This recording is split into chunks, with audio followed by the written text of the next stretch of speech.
Oh my god, my hair looks so bad today.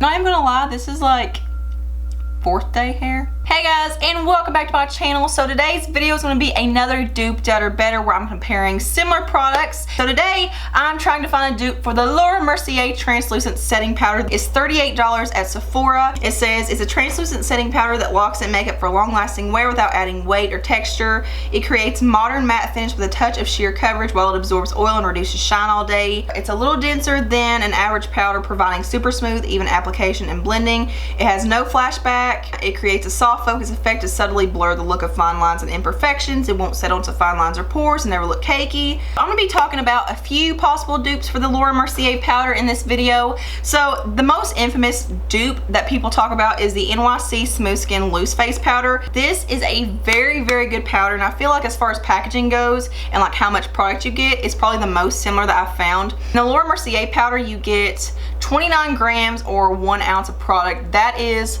a lot of powder in here. So I do feel like even though it's very pricey, you do get a lot, so it will last you a very long time. But with the NYC powder, you get 0.7 ounces or 20 grams. So you do get less in the NYC powder than you do in the Mercier, but for $3, I can handle that. Here's what the Mercier powder looks like. As you can see, it does have the little sifter holes in it. There's nothing protecting it. The NYC powder is pretty similar to that as far as it has like the holes. The holes are bigger and more product comes out. But what I like to do with the NYC powder is tape over like the majority of the holes to where there's only like 3 or 4 holes left, to where I have more control over how much comes out. So here is the Mercier powder. It's very powdery.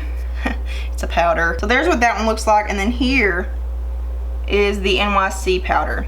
So there is a difference in color. I do feel like even though the Mercier powder is translucent, it has a slight yellow tint to it to where it's gonna be really good for brightening. Here is the NYC. It has that whitish, almost pinkish undertone to it, but it's very brightening. I love the NYC powder for baking as well as the Mercier one, and I also like it for setting my entire face. I just feel like it really blurs over everything. As far as texture goes, I feel like they do feel very, very similar. I feel like the Mercier is just a tad bit more finely milled. The only difference I see is very, very minor on the skin, and that is that the Mercier is just a little bit more yellow. I don't think it's an exact dupe, but for $3, I feel like this is an incredible powder. So the next product I want to talk about is another very, very similar one that I haven't heard anyone talk about yet because this is a new product. This is the Kokie Cosmetics Natural Translucent Setting Powder. You can get this at Walmart. This is your I keep wasting it because the sifter sucks. So there is the Kokie powder. As you can see, it does have that yellow undertone like the Mercier one does. Here is the Mercier powder,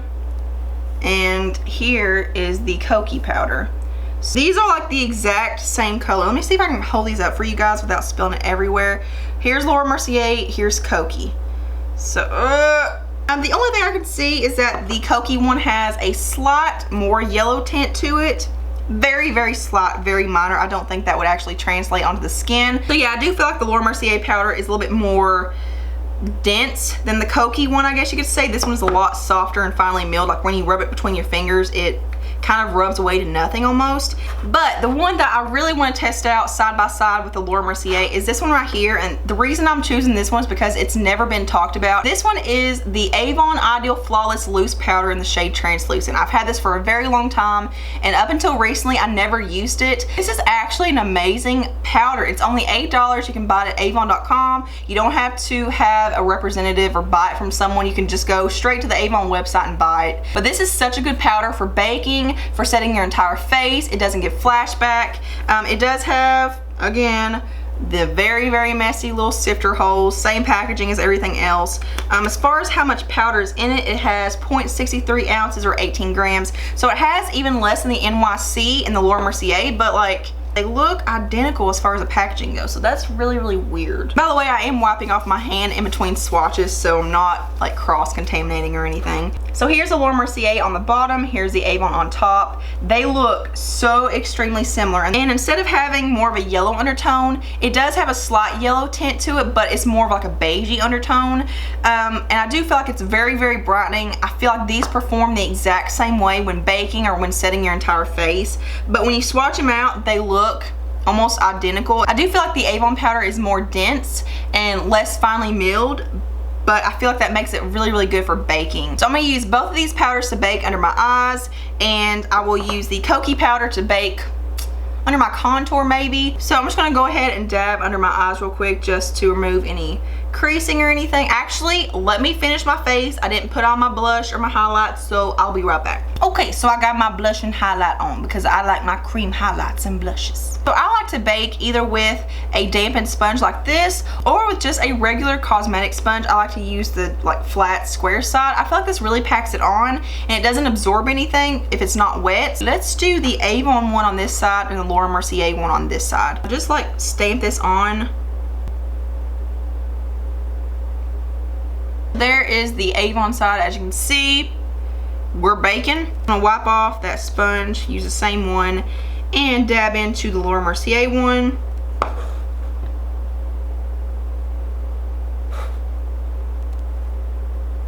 So I actually feel like the Avon powder is a little bit better for baking because it sticks to the skin better, whereas I feel like I have to use more product with the Laura Mercier because it starts like actually setting your makeup and sinking into your skin. And I feel like the Avon one just packs it on better.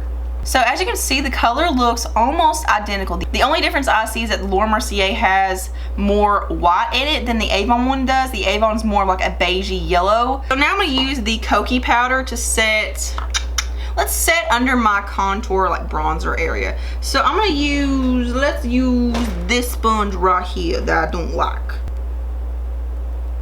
Like that. As far as the texture, I feel like the Cokie one is a little bit more similar to the Laura Mercier one. Just like I said, you have to pack more on with the Laura Mercier because it starts setting into your skin. And I feel like the Cokie one does the same thing. Let's set my chin as well.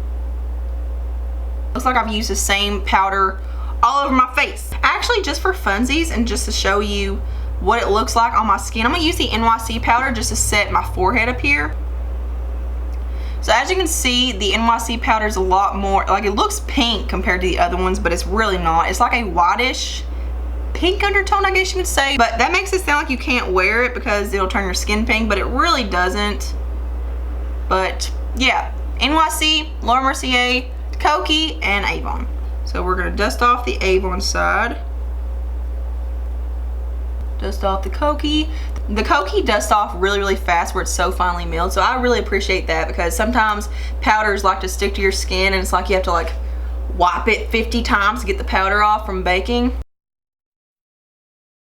Okay, so there's what my skin looks like. They all sank into the skin very, very beautifully. So on this side, I'm gonna go ahead and set the rest of my face with the Laura Mercier powder. Wipe off the excess and set the other side with the Avon powder. So here's what my skin looks like up close.